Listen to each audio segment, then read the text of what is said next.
os créditos.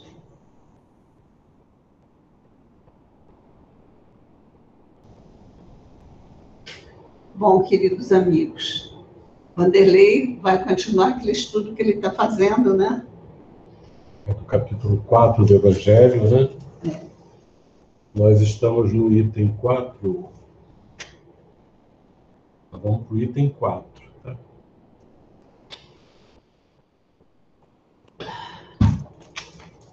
Nós vamos ler primeiro o texto todo, depois vamos comentar as partes que ele traz. Ressurreição e reencarnação. A reencarnação fazia parte dos dogmas dos judeus sob o nome de ressurreição. Só os saduceus, cuja crença era de que tudo acaba com a morte, não acreditavam nisso. As ideias dos judeus sobre esse ponto, como sobre muitos outros, não eram claramente definidas, porque apenas tinham vagas e incompletas noções acerca da alma e da sua ligação com o corpo.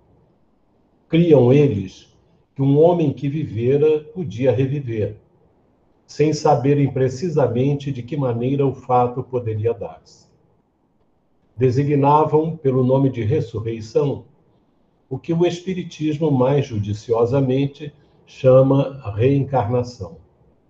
Com efeito, a ressurreição dá a ideia de voltar à vida o corpo que já está morto, o que a ciência demonstra ser materialmente impossível, sobretudo quando os elementos desse corpo já se acham desde muito tempo dispersos e absorvidos.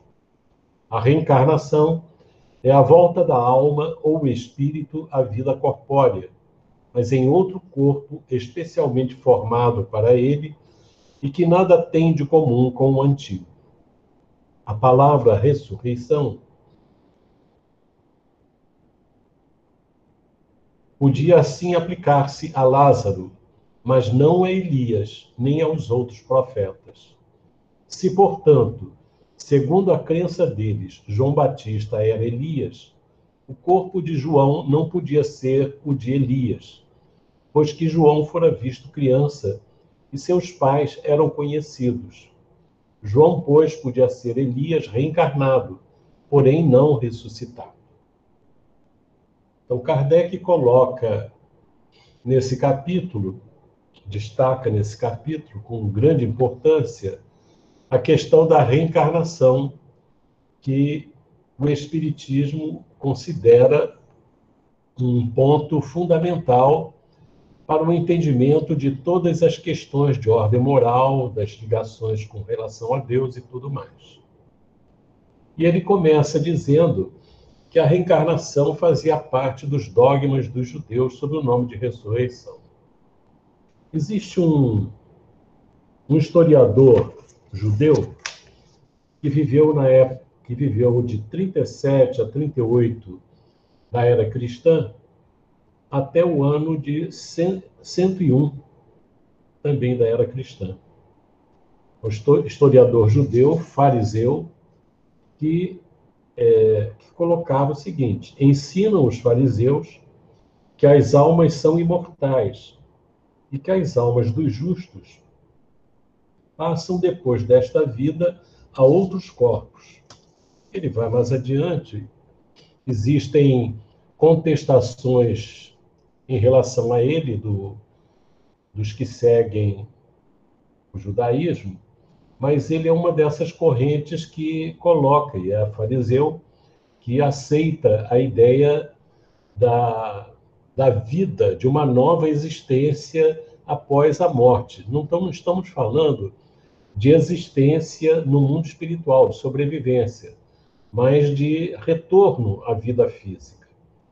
E realmente essa ideia era uma ideia que existia, tanto que os judeus diziam que primeiro tinha que vir Elias, para depois vir o Cristo, que é uma ideia de reencarnação. E Jesus, é interessante que Jesus não rechaça essa ideia que os discípulos colocam, né? Ele diz que só os saduceus, cuja crença era de que tudo acaba com a morte, não acreditavam nisso. Quer dizer, os saduceus têm uma característica muito materialista, né?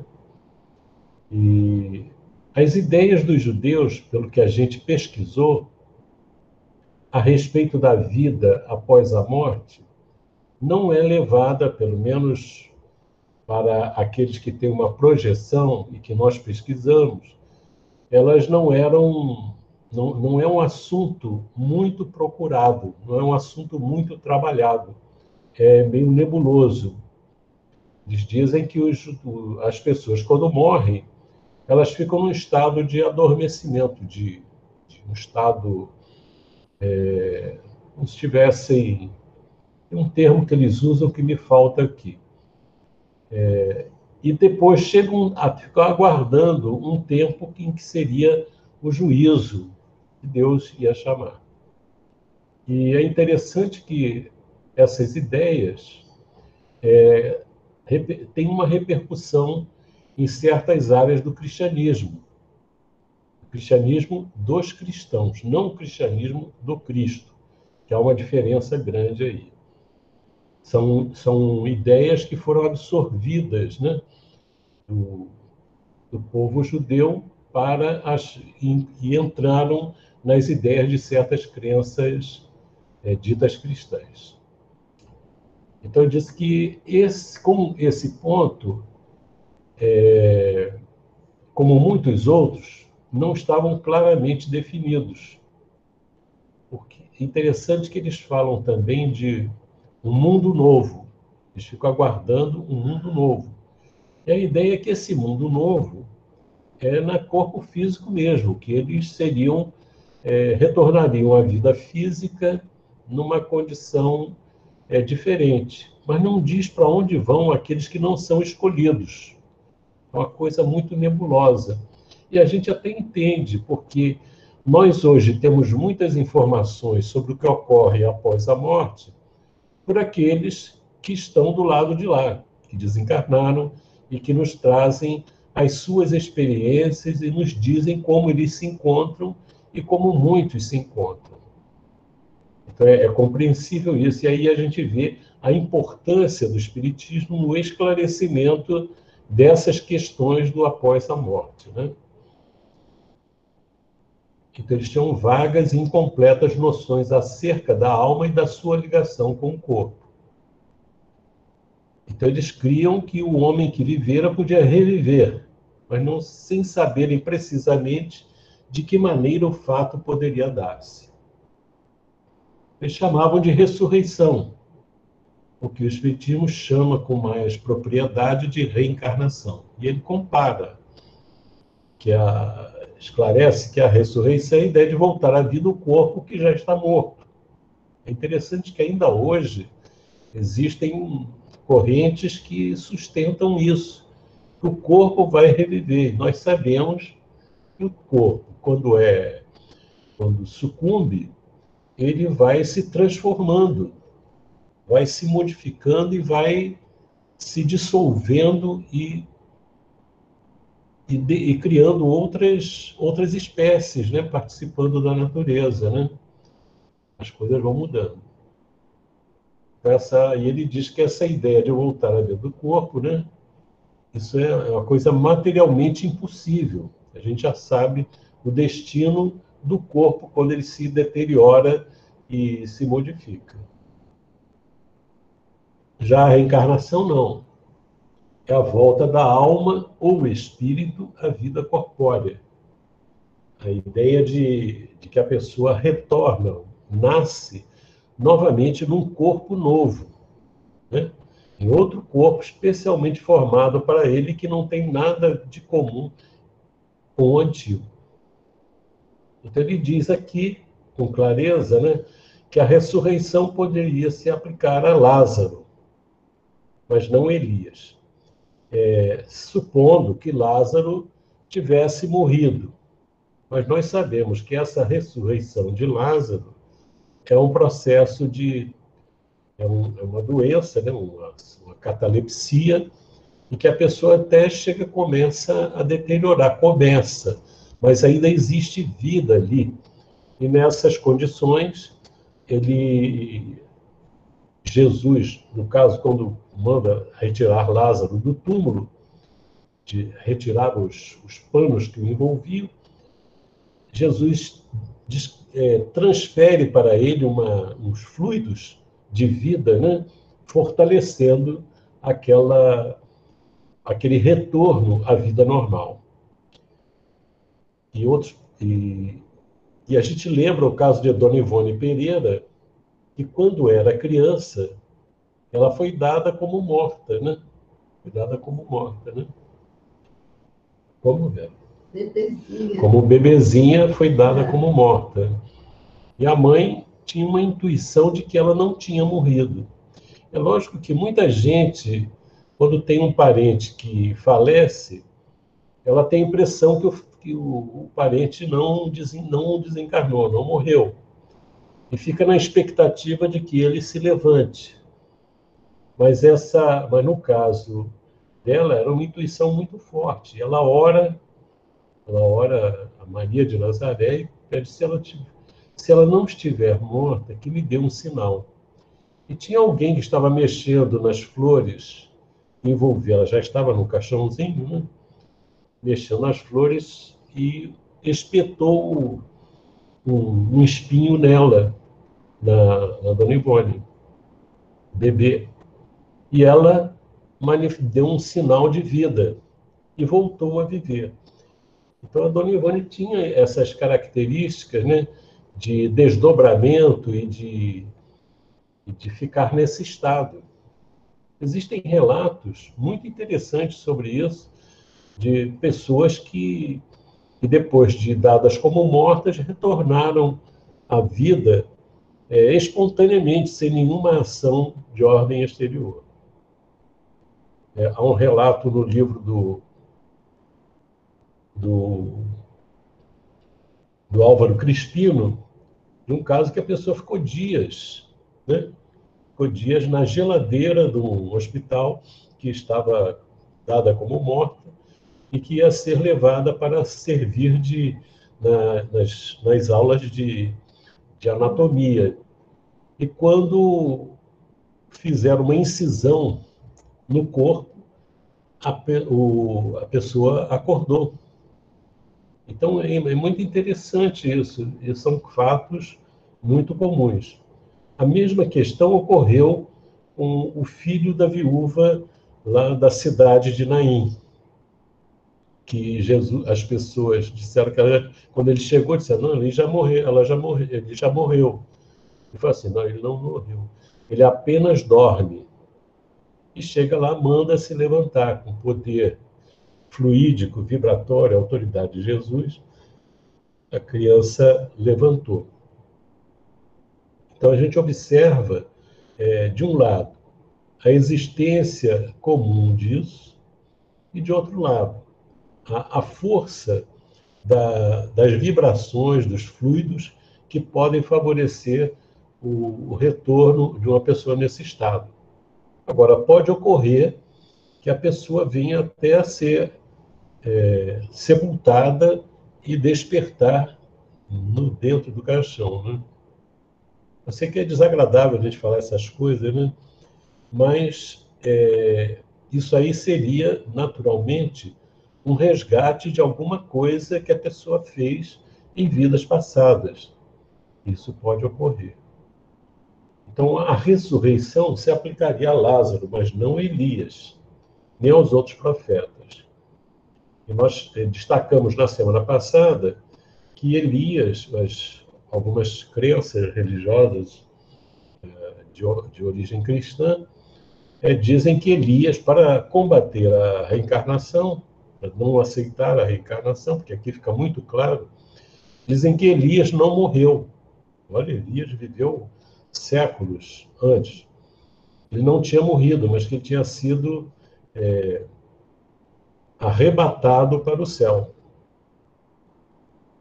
Mas, se a gente analisar, isso aí não é possível. Mas, por outro lado, não conseguem explicar a razão de ser de não só Elias estar materializado ali junto de Jesus, Pedro, João e Tiago, mas também a de Moisés, que morreu de fato, não entrou na cidade, na Terra Prometida, e apareceu ali, estava ali.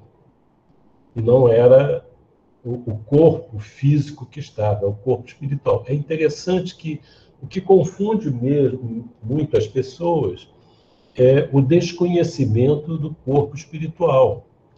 Quando a pessoa vê um espírito aparecendo, ele aparece com as características que ele tinha, físicas, e até com a roupagem dele. Eu lembro que quando eu vi o meu pai, depois de desencarnado, em casa, ele se apresentou para mim como ele era. E até de terno, interessante, com a roupa. Se apresentou, eu abracei meu pai e tudo. Eu não tinha noção de que é como se ele não estivesse desencarnado. Interessante isso. Então, quando a pessoa pensa, não tem essa noção do perispírito, ela pensa que é o corpo físico que está ali presente. E não é. É o corpo espiritual que se materializa para nós de alguma forma.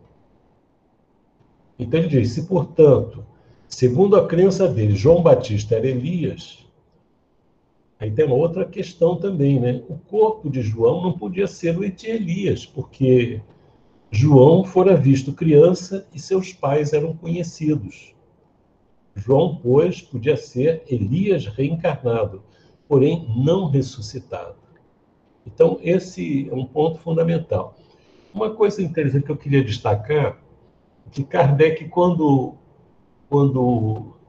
explica o que motivou a fazer o objetivo da obra do Evangelho segundo o Espiritismo, ele divide os fatos de Jesus em 4 partes, se não me engano. Deixa eu ver aqui.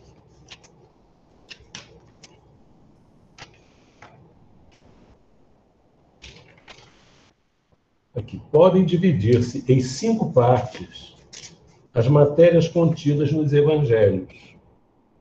Os atos comuns da vida do Cristo, os milagres, ditos milagres, né? As predições, as palavras que foram tomadas pela Igreja para fundamento de seus dogmas e o ensino moral. Ele diz que as 4 primeiras, os atos comuns da vida do Cristo, os milagres, as predições e as palavras que foram tomadas pela Igreja para fundamento de seus dogmas, têm sido objeto de controvérsias. Mas a última não, o ensino moral. E é interessante, e aí ele diz que o objetivo do livro é tratar especificamente dessa última parte, que é o ensino moral, em que o Espiritismo traz luzes muito importantes sobre o ensino moral do Cristo. E é um campo onde todos podem se congregar. Não tem nenhuma dificuldade, nenhum problema em um espírita aceitar esse ensino moral, um católico, um protestante, um evangélico, e mesmo um indiano, o que for, porque são ensinamentos morais universais. Mas é interessante que nesse capítulo, Kardec trata não de um aspecto moral, ele trata da reencarnação. E a gente se pergunta por que ele colocou isso, que parece estar em desacordo com o propósito do livro. Na verdade, quando ele coloca a reencarnação, porque a reencarnação é fundamental para dar base, sustentação aos conceitos morais que Jesus traz para nós. Porque quando ele diz que nós devemos perdoar o inimigo, é muito importante, porque nós sabemos que o inimigo não desaparece com a morte. E que muitas vezes nós vamos nos defrontar com esse inimigo dentro do nosso próprio lar, como filho, como pai, como esposa, como esposo. E para a pessoa entender isso, a ideia de reencarnação é fundamental. Ela torna claro, explica por que que você... Quando você diz para a pessoa ter paciência, que está com não se revoltar perante um sofrimento, a reencarnação ela é fundamental para dar um apoio à pessoa, um apoio racional para que ela conviva com aquela situação difícil. Vamos adiante. Hein, Jorge? Vamos passar um pouquinho.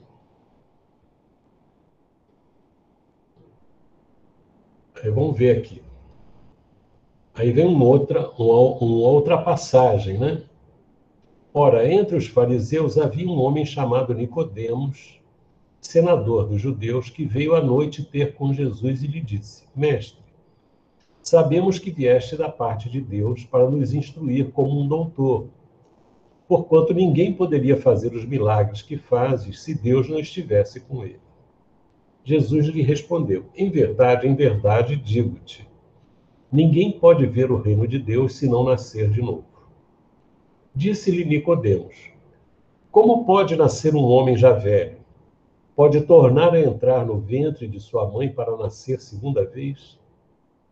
Retorquiu-lhe Jesus: em verdade, digo-te, se um homem não renasce da água e do Espírito, não pode entrar no reino de Deus.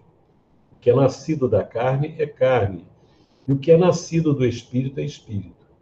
Não te admires de que eu te haja dito ser preciso que nasças de novo.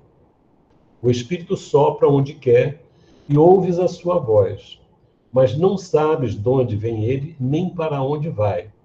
O mesmo se dá com todo homem que é nascido do Espírito. Respondeu-lhe Nicodemos: como pode isso fazer-se? Jesus lhe observou: pois que és mestre em Israel e ignoras estas coisas? Digo-te em verdade, que não dizemos senão o que sabemos, e que não damos testemunho senão do que temos visto.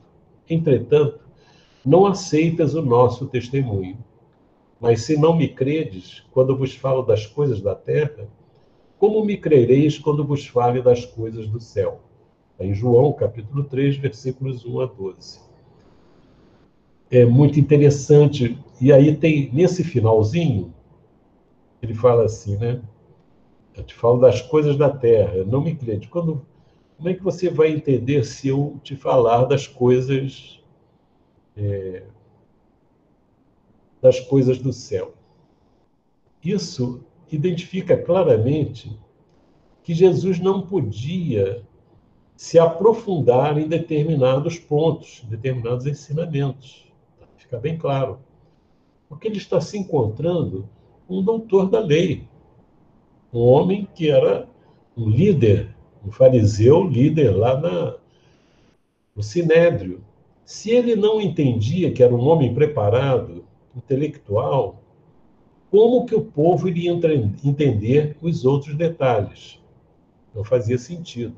É bom lembrar que naquela época as pessoas não tinham noção de que a Terra era um planeta redondo circulando no espaço em torno do Sol. Não tinha noção disso. Então, as pessoas não tinham noção das coisas da Terra. Imagina entrar e começar a falar das questões do céu.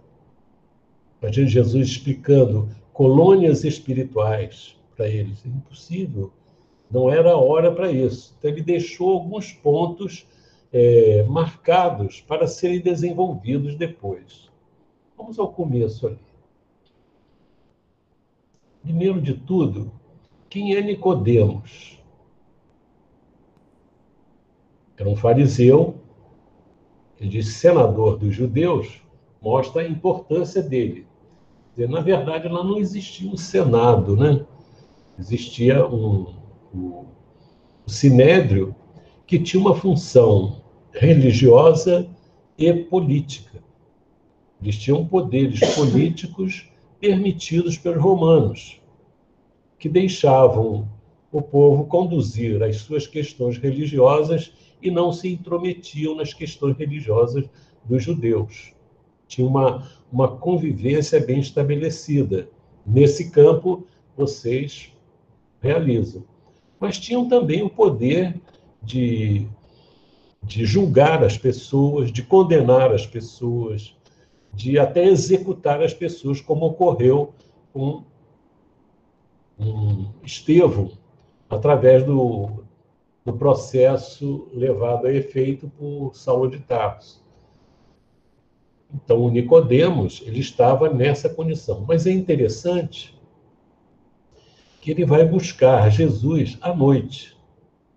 Veio à noite ter com Jesus. Por que foi à noite?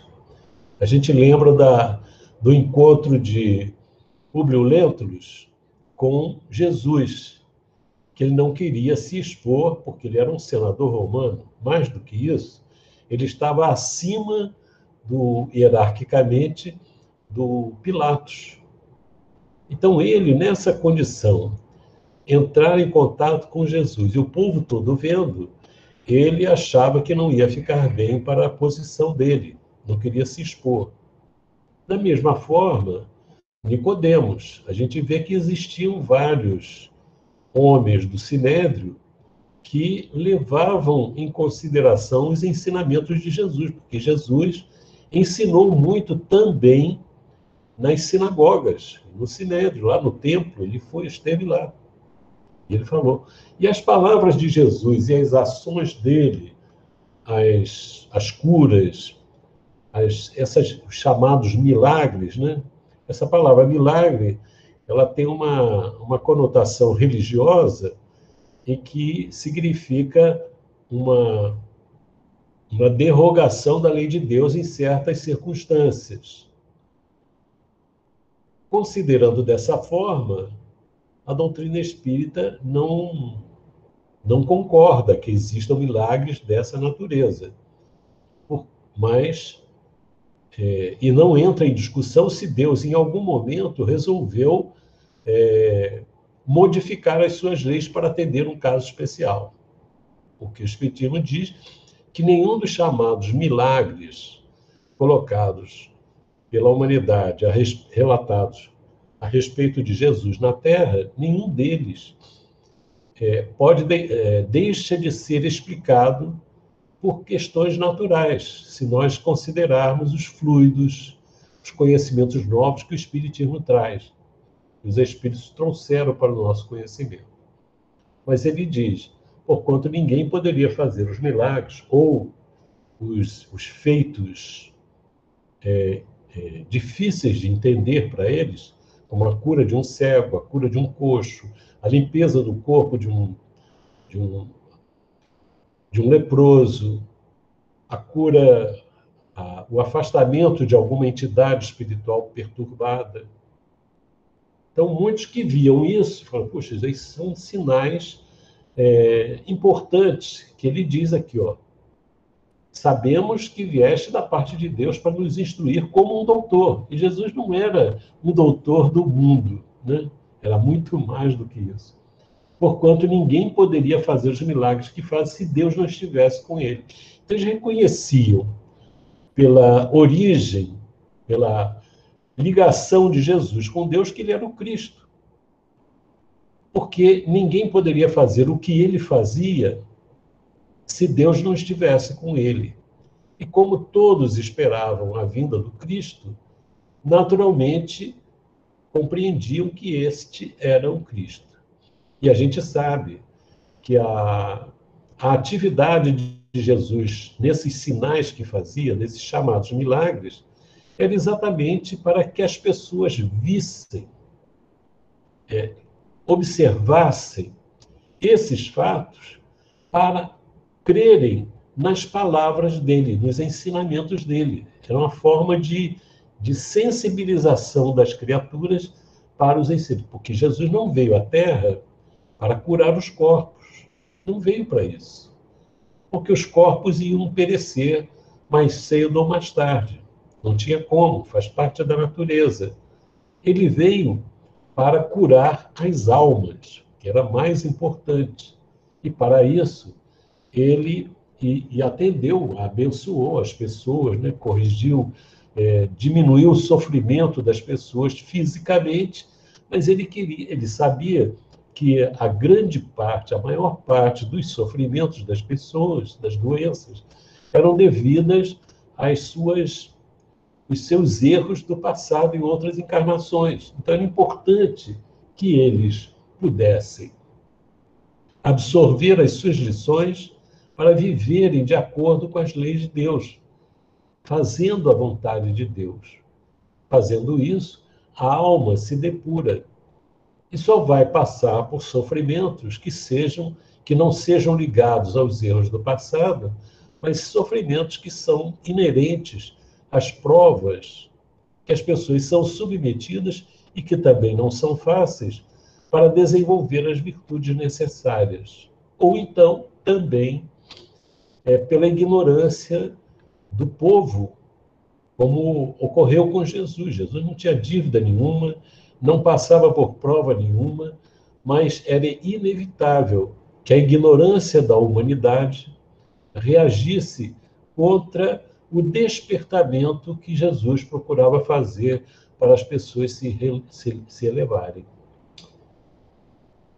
Então, ele faz essas perguntas, ele busca Jesus à noite para não entrar em conflito com os demais fariseus. Quer dizer, havia muitos fariseus que atendiam, que seguiam os ensinos de Jesus, que procuravam Jesus, mas procuravam nessas condições.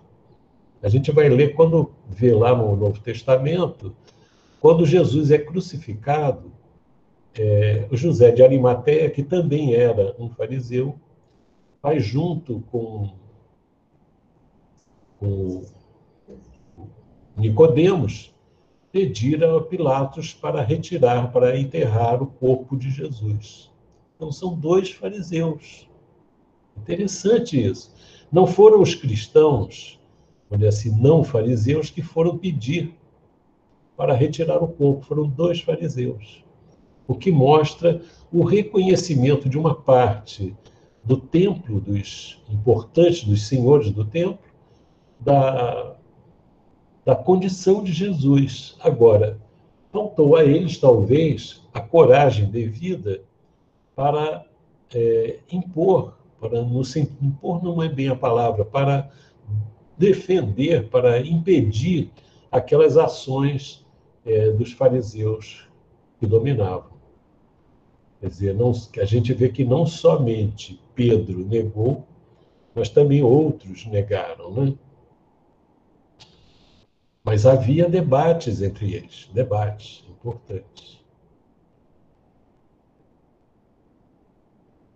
E é interessante, aqui a gente não traz aqui qual a pergunta que Nicodemos teria feito a Jesus. Traz aqui a resposta de Jesus. Parece, se ele não perguntou, Jesus sabia qual era a dificuldade que ele tinha e respondeu.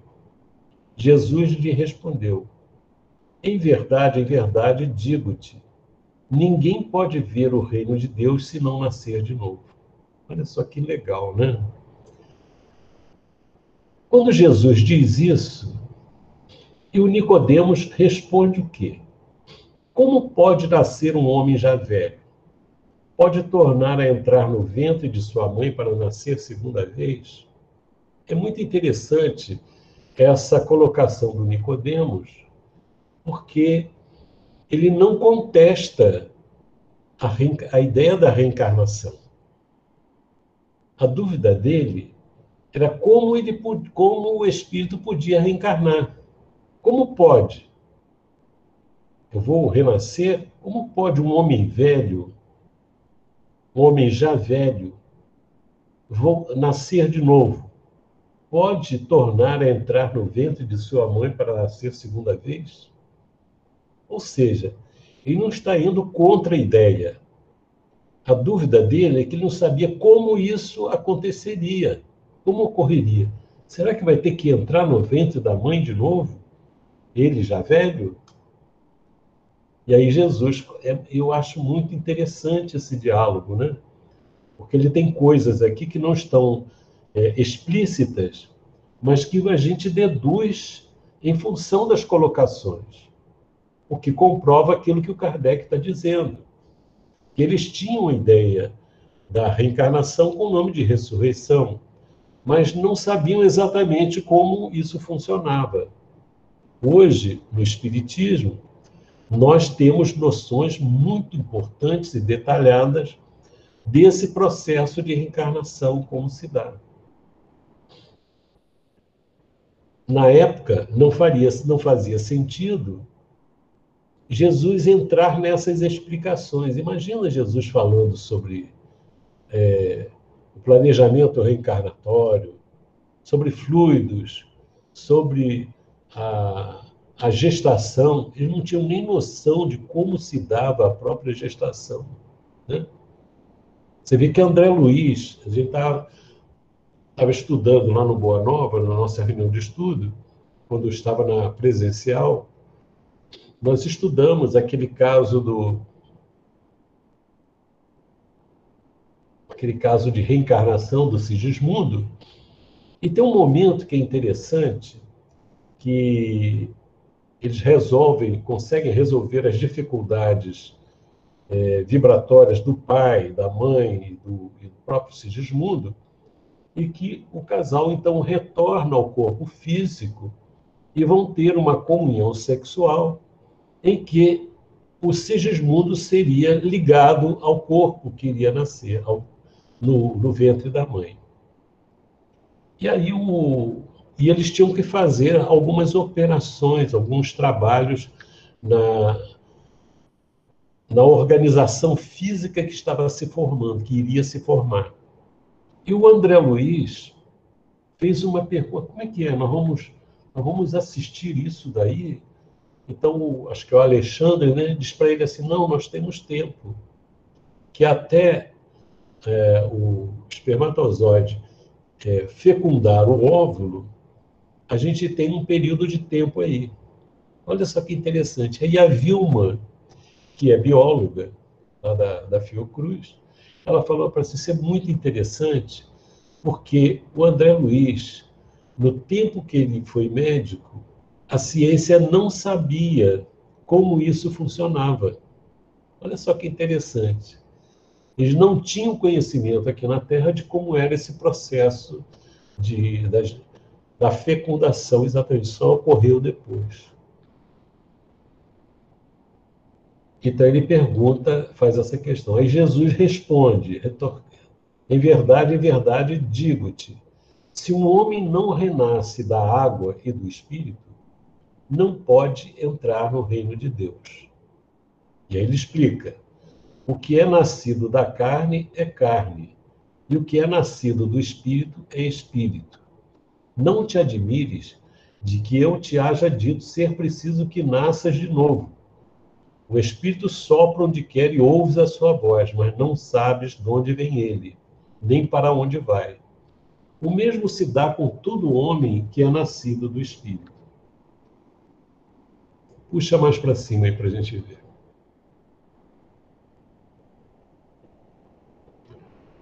Respondeu-lhe Nicodemos: como pode isso fazer-se? Ele continuava perdido, né? Jesus lhe observou: pois que és mestre em Israel e ignoras estas coisas? Digo-te em verdade, que não dizemos senão o que sabemos e que não damos testemunho senão do que temos visto. Entretanto, não aceitas o nosso testemunho. Mas se não me credes quando vos falo das coisas da terra, como me crereis quando vos fale das coisas do céu? Muito bom. Então parece que o Nicodemos não sai com as questões resolvidas para ele. É natural. Uma questão, porque ele não estava entrando em discussão sobre a possibilidade ou não da reencarnação. Ele estava querendo saber como isso se daria. E Jesus explica, e mesmo explicando na linguagem dele, com os recursos deles, ele não consegue compreender. Então ele vai esperar a vinda do Espiritismo para poder compreender direitinho isso, né? Então Jesus coloca: se um homem renasce da água e do espírito não pode entrar no reino dos céus, de Deus. Aí ele explica, ó, quando ele fala água, ele está dizendo que o que é nascido da carne é carne. Quando ele fala água, ele está se referindo à carne, ao corpo físico, ele desdobra o conhecimento. Se um homem não renasce da água e do espírito, não pode entrar no reino dos céus. O que é nascido da carne é carne, quer dizer, água significa o corpo físico. E o que é nascido do espírito é espírito, quer dizer, o espírito é o espírito mesmo. Não te admires de que eu te haja dito ser preciso que nasças de novo. O espírito sopra onde quer e ouves a sua voz, mas não sabes de onde vem ele, nem para onde vai. O mesmo se dá com todo homem que é nascido do espírito. Quer dizer, quando nasce um filho nosso, nós não sabemos quem é ele. Nós achamos que ele é maravilhoso, né? Há pessoas que dão nomes importantes que até atrapalham a pessoa, né? Uma vez ligaram para mim no trabalho, há muitos anos, e eu atendi, a pessoa ligou para o telefone errado. O Hitler está? Eu falei, Deus me livre. Já pensou?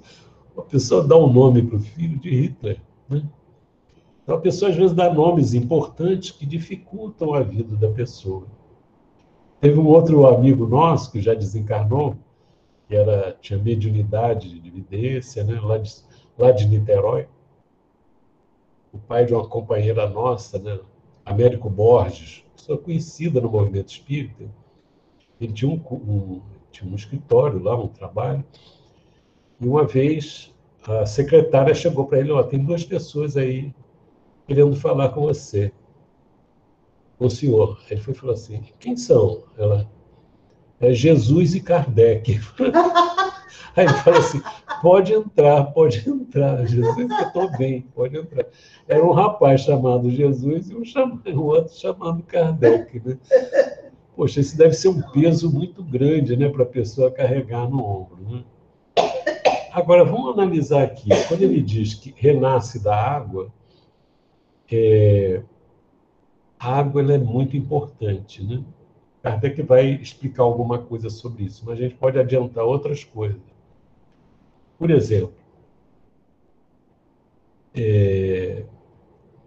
o feto, quando está na barriga da mãe, está mergulhado na água, né?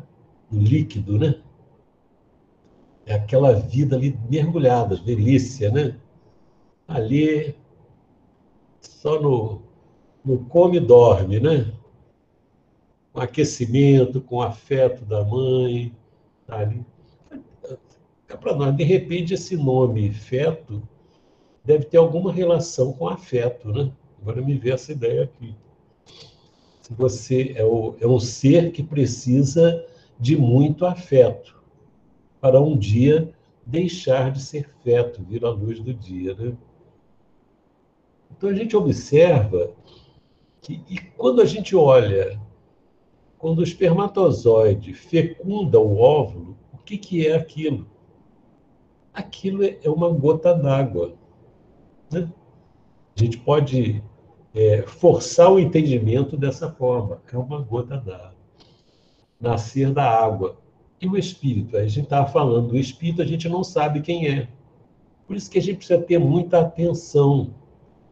Porque, às vezes, nós achamos que os nossos filhos são espíritos de grande elevação. Pode ser. Sem dúvida que pode ser. Mas a gente sempre reflete da seguinte forma. Quem é que está desencarnando no mundo? Desencarnam pessoas muito boas, desencarnam pessoas muito mais, desencarnam pessoas mais ou menos, desencarnam pessoas que eram alcoólatras ou alcoólicos, né, como dizem agora, desencarnam pessoas viciadas em droga, em jogo, muita coisa. Pessoas ambiciosas, egoístas, pessoas boas, pacientes, tem de tudo. Então, às vezes, nós temos que ter atenção, desde que não seja uma atenção paranoica, mas uma atenção para não reavivarmos naquele espírito que está nascendo, que está vindo ao nosso lar, não reavivemos os vícios que eles tinham, vícios materiais, vícios morais, né? Muito importante isso, que a gente não sabe quem é ele, de onde que ele vem, nem para onde vai. Nós podemos, de alguma forma, preparar um caminho para onde ele vai, orientando, né? Esclarecendo, evangelizando com palavras, com os nossos exemplos e tudo mais. Bom, e ele continuou perguntando, né? Como é que isso pode fazer? Isso continua sem saber, quer dizer, há um bloqueio ali por falta de outras informações importantes, e Jesus não ia perder tempo na sua estada na Terra para explicar essa questão da reencarnação. Ele queria explicar mais as necessidades de vivência moral de acordo com a lei de Deus. Isso que era o objetivo maior. Não dá para antecipar as coisas. Deixou isso para depois, né? Quando viesse o Consolador. Pode subir, Jorge? Eu vou até que hora? Até, sei lá. Até 10 horas eu estou falando. Então, aqui vem Não tem mais fácil. os comentários do Kardec. A ideia de que João Batista era Elias e de que os profetas podiam reviver na Terra se nos depara em muitas passagens dos evangelhos, notadamente nas acima reproduzidas, que nós vimos na semana passada. Para a gente lembrar, a gente consulta lá o Evangelho segundo o Espiritismo, no capítulo 4, nós já trabalhamos esses 3 itens. Se fosse errônea essa crença, Jesus não houvera deixado de a combater, como combateu tantas outras. É verdade. Em nenhum momento Jesus faz alguma colocação dizendo que aquilo ali não era verdade, né? Ele reafirma isso. E nessa colocação dele fica muito claro. O que nas outras fica implícito, nesta aqui, com Nicodemos, nessa conversa com Nicodemos, fica bastante claro.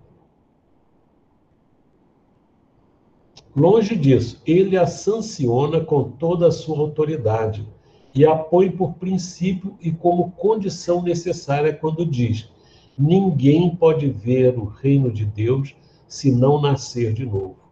E insiste acrescentando: não te admires de que eu te haja dito ser preciso nascer de novo. Às vezes as pessoas levam essa interpretação, nascer de novo, para uma mudança profunda da criatura em termos morais. Eu acho que vale a pena essa colocação,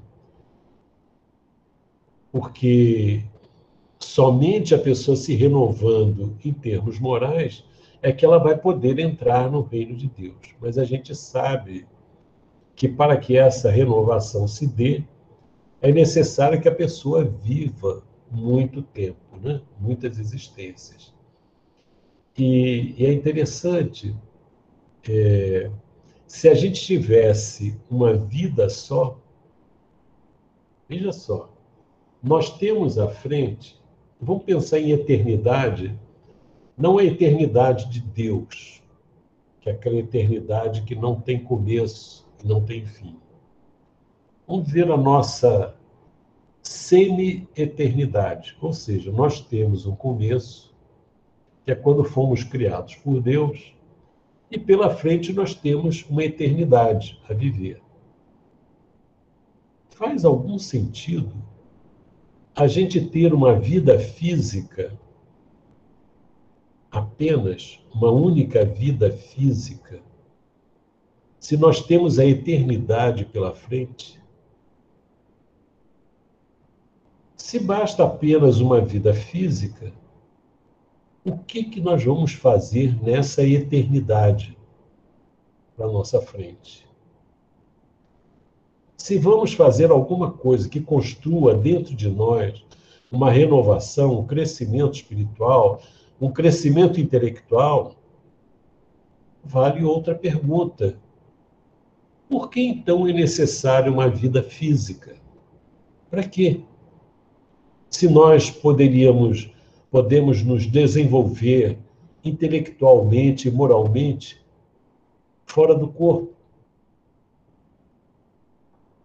Não faz sentido. Então, a ideia da vida física, ela tem uma finalidade. Ela tem uma importância muito grande, porque o corpo físico, ele traz necessidades físicas de sobrevivência. E essas necessidades de sobrevivência é que fazem o espírito não ficar dormindo. Ele tem que se mexer. Diz o ditado popular, né? Cobra que não anda não engole sapo, né? Então, se a gente tem que sobreviver, a gente vai ter que trabalhar. E nesse trabalho, nós vamos procurar a forma mais fácil de fazer. Isso desenvolve a inteligência. Então, nós hoje não vivemos nas cavernas. Por que não vivemos? Porque desenvolvemos muitas coisas à nossa frente. E isso nos facilita a vida. Então, nesse processo, nós desenvolvemos a inteligência. Então, a vida física, ela é importante desse lado, para desenvolver a inteligência. Nesse processo de desenvolvimento da inteligência, nós somos colocados frente a frente com situações que exigem de nós qualidades morais. Nós temos também dentro de nós, como herança do instinto de conservação, de sobrevivência, nós desenvolvemos um egoísmo que era justificado quando vivíamos na animalidade. Mas na condição em que nós estamos, esse egoísmo é prejudicial. Então nós criamos situações de dificuldade para os outros e para nós que nós temos que corrigir, temos que reparar. E no processo reencarnatório, nós somos chamados a reparar os nossos equívocos do passado e a continuar a desenvolver esses aspectos morais que o Cristo veio trazer para nós, para que realmente sejamos felizes. Então é preciso, ninguém pode ver o reino de Deus. Quem é que vê o reino de Deus? E o reino de Deus, quando a pessoa se purifica, quando ela se ilumina, quando ela descobre a existência desse reino de Deus dentro de si e parte para retirar as sombras, as impurezas da alma para poder penetrar nesse reino de Deus. E para isso, a reencarnação é essencial. Ou seja, a reencarnação não é um castigo. A reencarnação é uma necessidade do progresso espiritual. Progresso intelectual e progresso moral. Não é um castigo. Pode subir, por favor. Estas palavras, se um homem não renasce da água e do Espírito, aqui o Kardec vai fazer umas colocações que a gente não adiantou, é muito interessante. Estas palavras, se um homem não renasce da água e do Espírito, foram interpretadas no sentido da regeneração pela água do batismo. O texto primitivo, porém, rezava simplesmente: não renasce da água e do Espírito. Ao passo que, em algumas traduções, as palavras do Espírito foram substituídas pelas seguintes: do Santo Espírito, ou do Espírito Santo, o que já não corresponde ao mesmo pensamento. Esse ponto capital ressalta dos primeiros comentários a que os evangelhos deram lugar, como se comprovará um dia sem equívoco. Então, a nota aqui que a gente vai pegar, mas, por enquanto, vamos analisar isso daqui. Qual é a ideia que se tem aqui, se um homem não renasce da água e do Espírito? Quer dizer,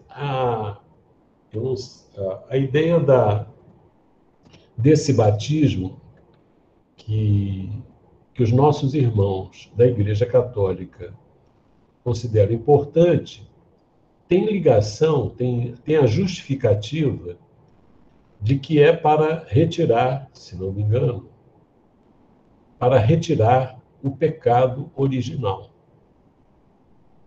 Então, o pecado original é porque Adão e a Eva comeram a maçã, né? Que, aliás, no Velho Testamento, lá onde eles estavam, não tinha maçã nenhuma. Não existe nenhuma referência à maçã. Existe a referência à árvore do conhecimento. Então, diz lá no Velho Testamento, que eles não podiam comer dos frutos da árvore do conhecimento. Porque se eles comessem do fruto da árvore do conhecimento, eles seriam expulsos do paraíso. Perderiam a condição de ingenuidade. Isso é perfeito, essa ideia é um simbolismo muito bem feito. Porque quando a criatura não tem conhecimento de nada, ela não é responsável pelo que faz. Mas quando ela se alimenta do fruto da árvore do conhecimento, ou seja, quando ela adquire conhecimento, ela se torna responsável pelos seus atos. Por quê? Porque quando você conhece, você tem a liberdade de fazer ou não fazer, de escolher entre uma coisa ou outra. E é essa liberdade que dá à criatura a responsabilidade dos seus atos. Quando você não sabe, você não tem liberdade de escolha. Você faz o que bem entende, o que der na vontade ali. Mas quando você sabe, e quanto mais a criatura sabe, mais conhecimento ela tem, mais liberdade ela tem para escolher. E, portanto, maior responsabilidade. Então, essa água do batismo, né, e que esse pecado original viria até nós, quer dizer, é uma coisa absurda, porque nós não somos responsáveis pelos que os outros fizeram, se fosse entendido dessa forma. O texto primitivo não renasce da água e do Espírito, né? E algumas traduções dizem substituíram a palavra Espírito por Santo Espírito. Vamos ver lá a nota, que ela é muito esclarecedora, Jorge. A nota, lá embaixo. Aí. A tradução de Osterwald está conforme o texto primitivo. Diz: não renasce da água e do Espírito. A de Saci diz: do Santo Espírito. A de Lamennais, do Espírito Santo. A nota de Kardec, isso agora vem a febre que está colocando, né? A nota de Allan Kardec, podemos hoje acrescentar que as modernas traduções já restituíram o texto primitivo, pois que só imprimem Espírito e não Espírito Santo. Examinamos a tradução brasileira, a inglesa, a em Esperanto, a de Ferreira de Almeida, em todas elas está somente Espírito.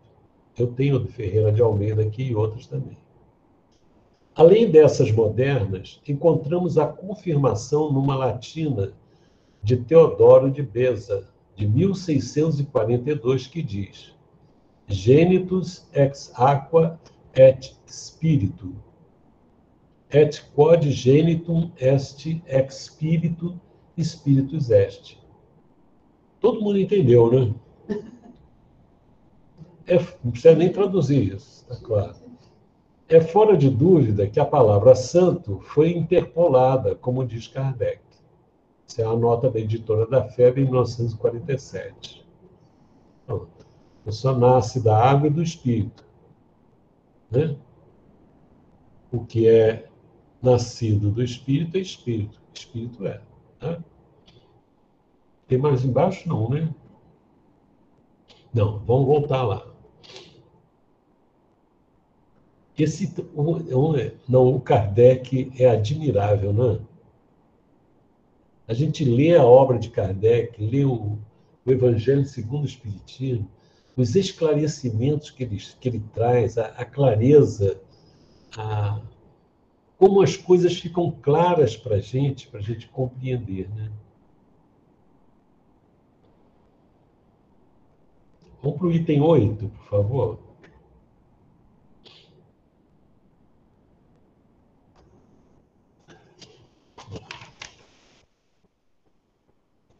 Para se apanhar o verdadeiro sentido dessas palavras, cumpre também se atente na significação do termo água, que ali não fora empregado na acepção que lhe é própria. Muito imperfeitos eram os conhecimentos dos antigos sobre as ciências físicas. Eles acreditavam que a Terra saíra das águas e, por isso, consideravam a água como elemento gerador absoluto. Assim é que na Gênese se lê: o Espírito de Deus era levado sobre as águas, flutuava sobre as águas. Que o firmamento seja feito no meio das águas, que as águas que estão debaixo do céu se reúnam em um só lugar e que apareça o elemento árido. Que as águas produzam animais vivos, que nadem na água, e pássaros que voem sobre a terra e sobre o firmamento.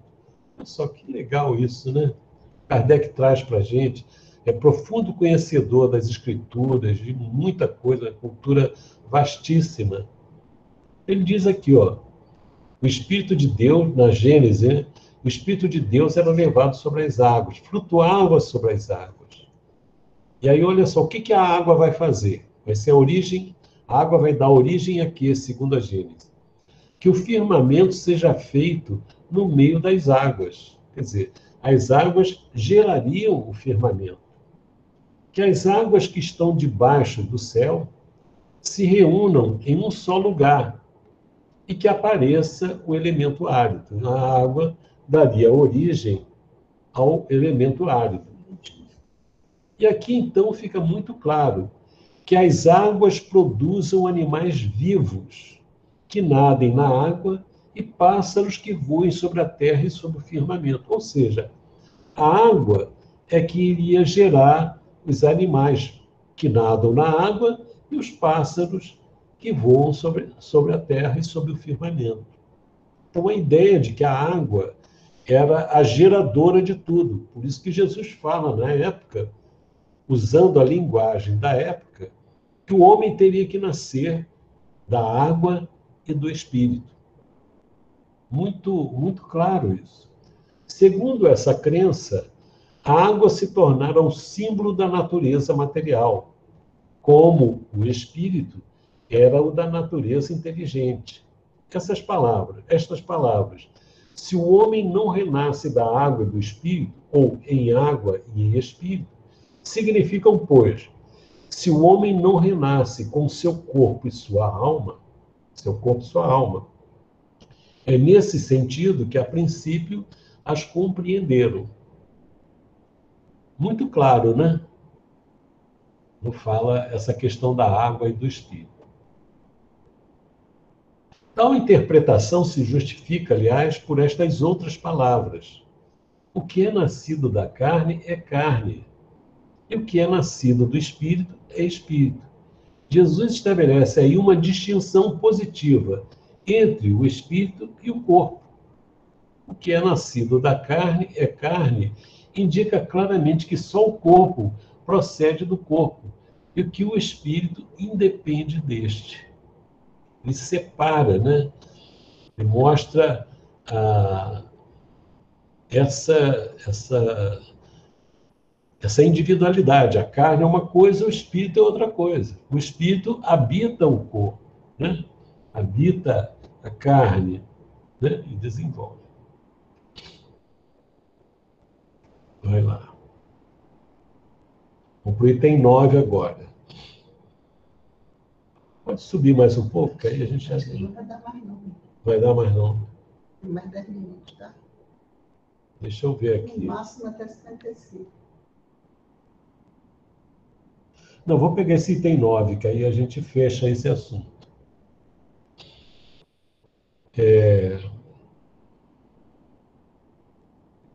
A carne não está deixando, mas o espírito quer ir adiante, né? Vamos ver.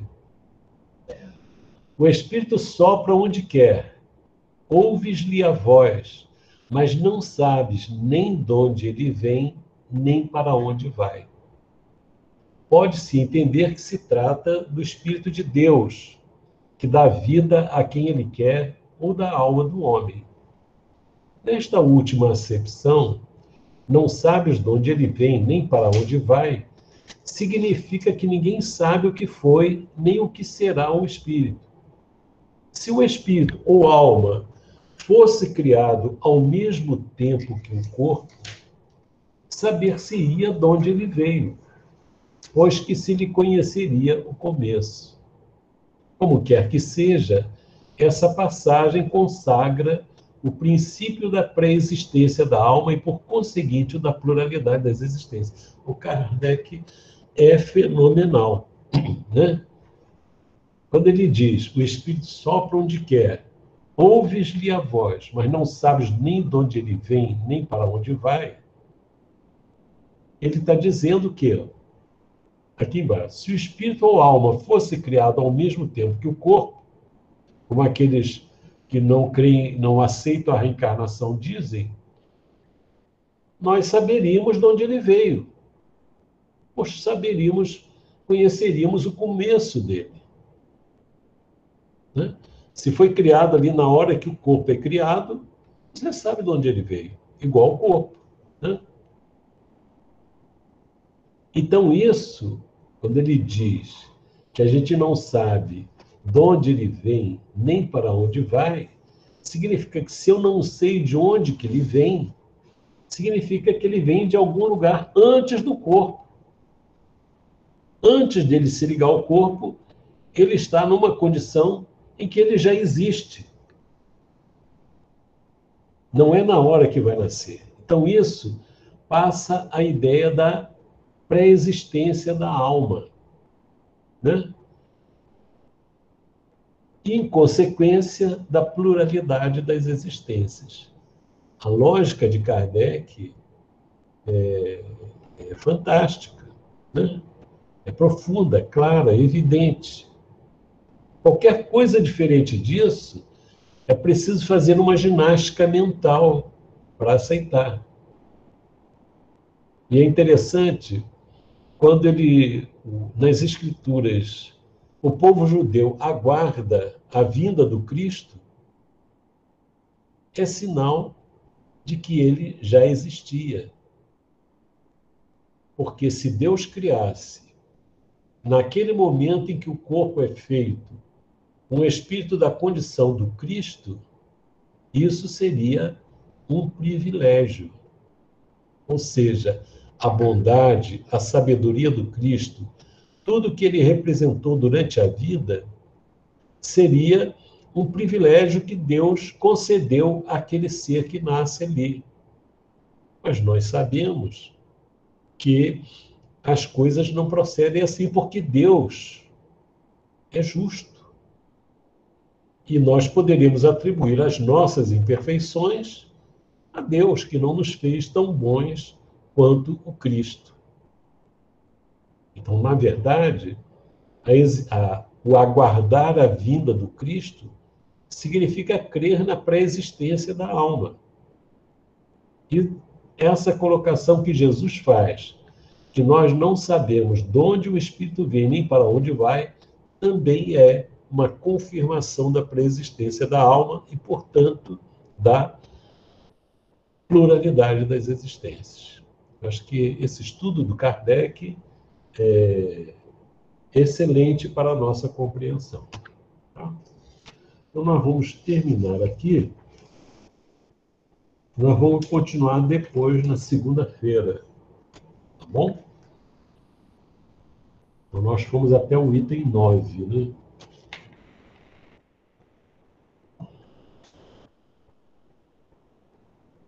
Tá bom? Então, agora... Eu passo para a Vera. Peraí. Peraí. Primeiro eu quero fazer uma homenagem às mulheres. É o Dia Internacional da Mulher. Né? Muito importante. Eu li uma frase que me foi enviada que dizia assim: metade do mundo é mulher e a outra metade são os filhos delas. Achei ótimo. Tá bom, gente. Então, hoje a gente não responde essa colocação, porque hoje é o Dia Internacional da Mulher. Né? Elas merecem.